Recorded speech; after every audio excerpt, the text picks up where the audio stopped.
কচোন ভাইহঁত কিবা কাম বন পাইছনে? কিমান আৰু কেওঁ খেল সোনকালে কাম এটা বিচাৰ।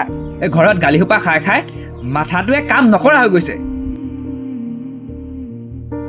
এইটো ট্ৰেডিং বুলি কয়। ইয়াত কম সময়তে বেছি পইচা জিকিব পাৰি।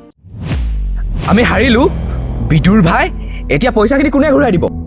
মোৰ আইডিয়া এটা আহিছে, কিন্তু অলপ ৰিস্ক আছে। আমাৰ গাঁৱত এজনী ৱৰ্ল্ড ফেমাছ ইউটিউবাৰ আছে, নামটো আকৌ বিউটিছ ব্লগ।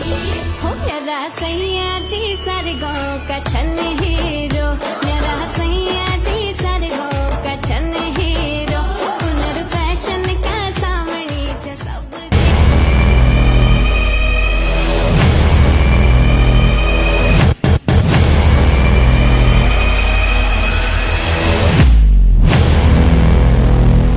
বদ আৰু ভদ, গাঁৱৰ গৰু চোৰকেইটা মানে তহঁতিয়েই।